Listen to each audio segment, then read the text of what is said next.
Komið sæl og takk hérlega fyrir og ég vil byrja á að þakka Salvöru fyrir að hafa átt svona frumkvæðið að því að sparka okkur saman til þess að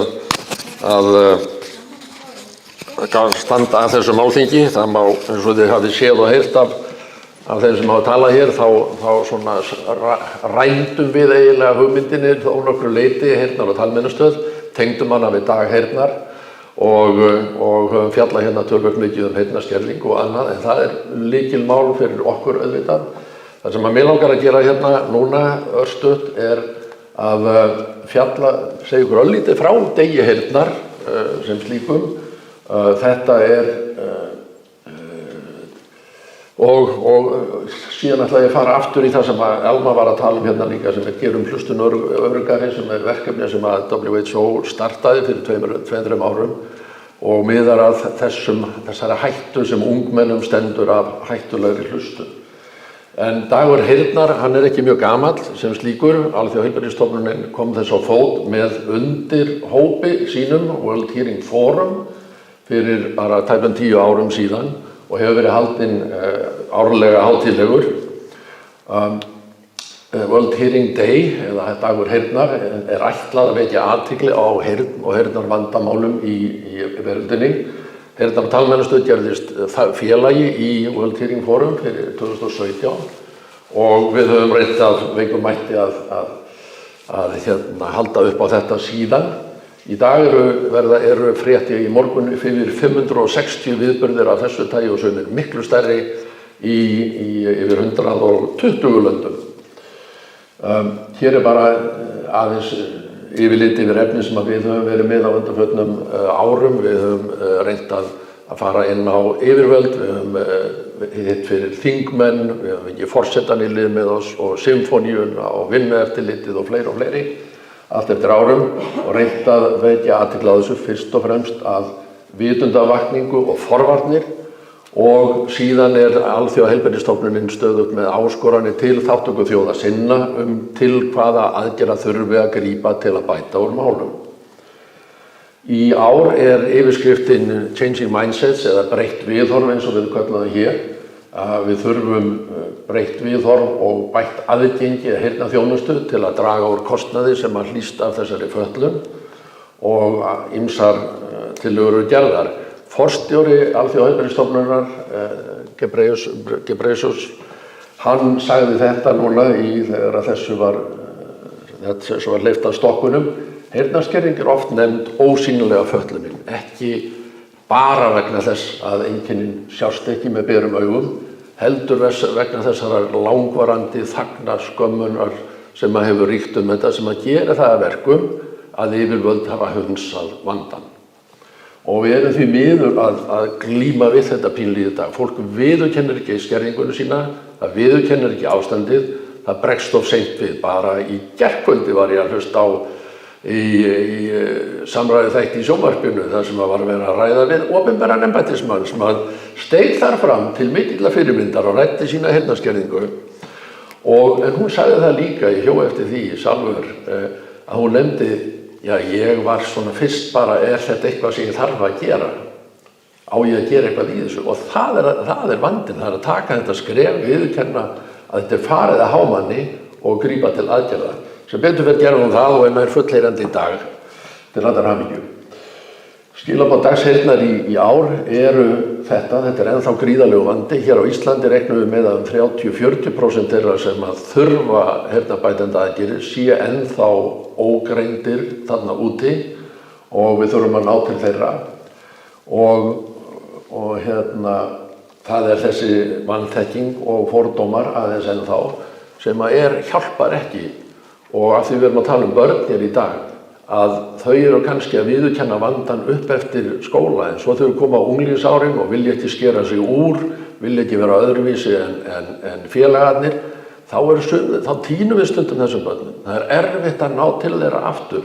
Þau fela tækin, þau vilja ekki vera með heyrnartæki í nágrenni við jafningjana eða einangrast þá með einhverju móti. Ég ætla að sleppa þessu. Nú breytt viðhorfin eins og maður segir, það fullt af svona misskilningi í gangi víða. Þetta bara hjá öldruðum. Það bara bull. Þetta eins og við sögum heilt hér í dag. Þetta gerist á öllum aldurskeiðum.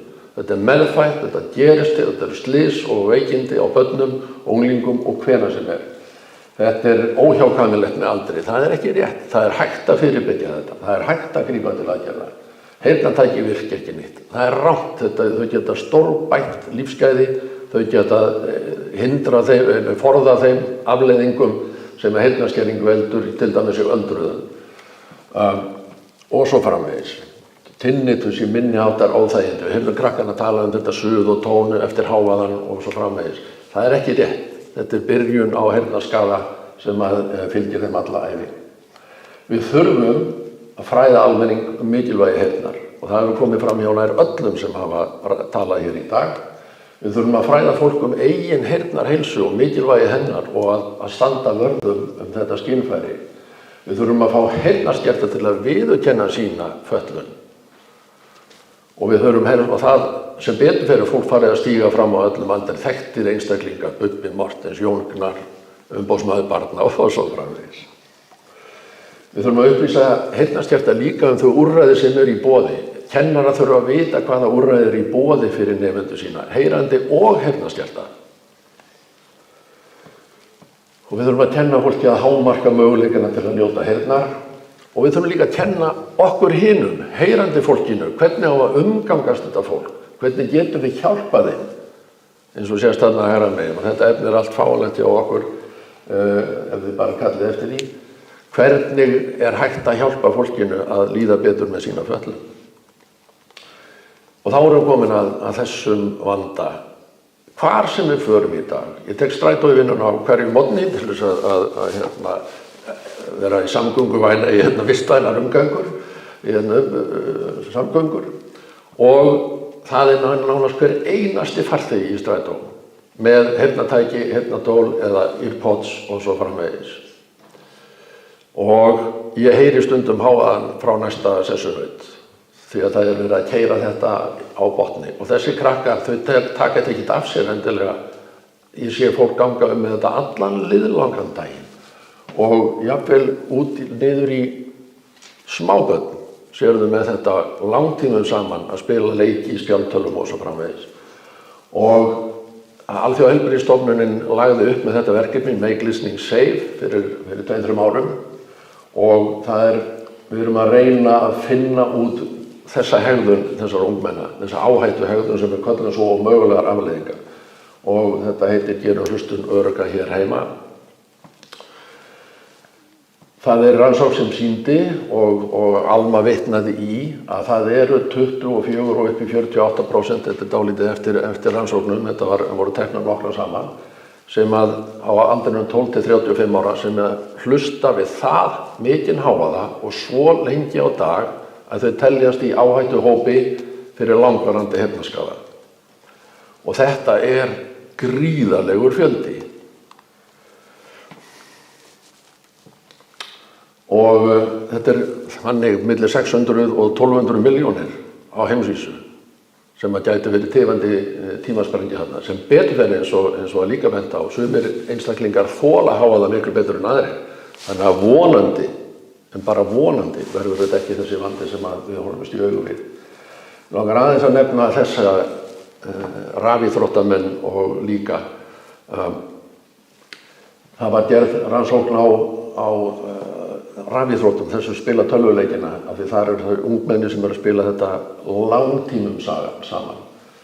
Það staðreynd að þetta oft leikið við mikinn hættulega hávaðamörk yfir lengri tíma og það farin að sjá merki heyrnartap hjá spilurum. Þetta svona veldur óöruggum hlustunarvenjum og getur útsett fólk fyrir hættu. Og þessi ungi maður hérna, ég ætla að sleppa vítið með honum í þágu tímans. Hann var atvinnumaður í að spila skotleik í nokkur ár og hann var að spila þetta 5 dagavikunar í æfingabúðum eða keppnum 8 tíma á dag. Endalaust með þetta í eyranu. Og ég ætla bara að hoppa beint yfir í það sem hann það sem hann segir ekki spila vídeóið. Og hann segir, þetta það sem ég tók út úr þessu. Hann sagði, ég held að sé mikilvægast átt að sjá því hversu viðkvæm við erum í raun og veru. Hversu mikil andleg áhrif heyrnartap og eyrnasuð getur haft. Ég heyri stöðugt háan tón. Ég heyri það þegar ég vakna og ég heyri það þegar ég fer að sofa.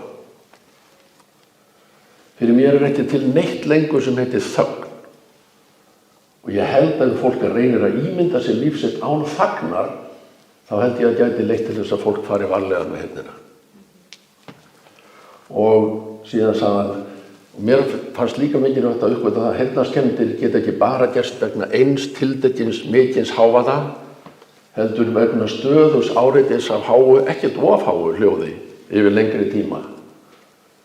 Þó þú finnir ekki til í eyrunum strax, þá getur hljóðið samt verið nógu slæmt til þess að valda skaða yfir tíma.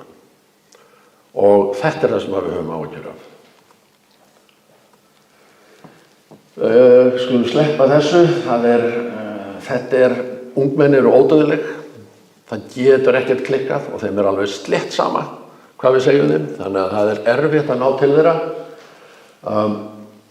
Þau viðurkenna vandann, þau vitum hættuna, en þangað til að eitthvað gerist, þá munu þau illa gera það, þannig að það spurning hvernig getum við náð til þeirra.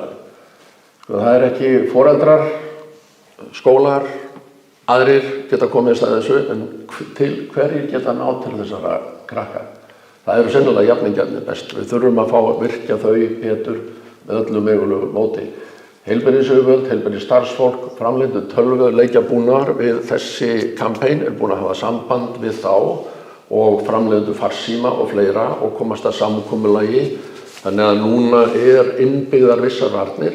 Þegar þú hækkar upp í tónum þá færðu píp eða þú fær skilaboð að vara þig við, þú ert að fara að hlusta á hættulegum styrk. Þannig að fólk veit það á meðvitað, þú heldur áfram á eigin ábyrgð. Þetta dugar kannski ekki, en við þurfum að halda áfram einhver svona tryggja örugga hlustun og fræða þessa krakka. Og það til eins og ég segi ýmislegt efni hjá okkur þetta. Þetta hluti af okkar forvarnar átaki sem við vonandi getum sinnt betur. Og ég kalla eftir samstarfi við þessa aðila og aðra stofnanir og samstarfsaðila að koma og taka þátt í þessu með okkur. En svo eru bara þessi einföldu ráð sem við getum notað.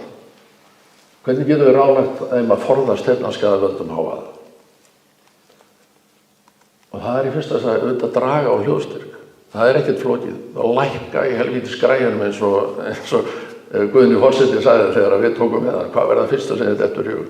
Lækka í græjunum, sagði hann. Í öðru lagi nota eyrnatappa í háværu umhverfi. Eyrnatappar eiga að vera í boði allstaðar við inngang á háværa og íþróttaviðburði og tónlistaviðburði og svo framvegis. Þyrfti að vera í líkamsræktarstöðum og í skólum.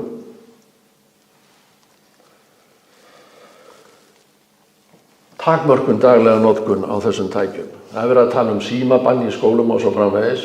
Foreldrar þurfa að huga þessu líka. Ef barnið þitt með eitthvað á eyrunum allan liðlangan daginn, þá þurfum við að fara að skoða að það ekki búin að vera að hlusta of hátt, of lengi. Það þarf að benda þessum krökkum á þetta. Og svo þarf bara að fræða þau, eins og maður segir áfram, því að þú endurheimtir aldrei heyrn sem farin. Lokaorð mín eru þar að leiðandi. Stuðlum að þessari viðhorfsbreytingu, reynum að fræða nemendur, kennara, foreldra, yfirvöld, að ekki síst yfirvöld þurfa að fara að taka meira mark á þessu. Tryggjum aðgengja fræðslu og auðvitað heyrnarþjónustu. Hún í mólum hér á Íslandi, verð ég bara að viðurkenna. Það ástæða fyrir þessum löngum biðlistum hjá okkur. Við erum eina stöðin, heyrnar- og talmeinsstöð, sem getur mælt börn undir 6 ára aldri á landinu. Og við erum með 1,5 stöðugildi mælingafólks til þess að sinna þessu. Við náum að skima yfir 4.000 fædd börn á ári hverju í samvinnu við aðrar heilbrigðisstofnanir. Við vinnum alla úrvinnslu því, við tökum öll börn sem í framhaldsrannsóknir sem fæðast. En við þurfum að gera miklu betur. Það ekki nóg nýburaskimun eins og hér hefur komið fram hjá flestum. Skimun við upphaf skólagöngu lykilatriði svo við náum þessum krökkum strax. Það óþolandi þegar krakkar koma 10-12 ára gamlir inn til okkar, búin að fá greiningar eða senda þau á milli hegðunarstöðva og allt mögulegt, svo kemur í ljós að þau eru heyrnarskert. Það vandinn sem þau hafa glímt við í skólanum. Og reglulega ef grunur og tryggjum menntun og mönnun í heyrnarþjónustu. Í gær var góður dagur. Við skrifum undir samning að innleiða heyrnarfræðinám á háskólastigi á Íslandi og fyrstu 6 nemendurnir hef ég vonandi nám í haust. Þetta búin að vera draumur minn og okkar í mörg ár og í gær var góður dagur. En 29. febrúar kemur bara á 4 ára fresti og svona viðbrögð heilbrigðisráðuneytis og yfirvalda eru jafnvel ennþá sjaldgæfari. En takk fyrir mig og takk fyrir góðan fund. Þetta allt búið að taka, við erum búin að taka þetta upp, við munum klippa þetta til og þetta verður í boði líka. Við hvetjum ykkur til að deila þessu áfram sem mest megið. Gleðilegan dag heyrnar.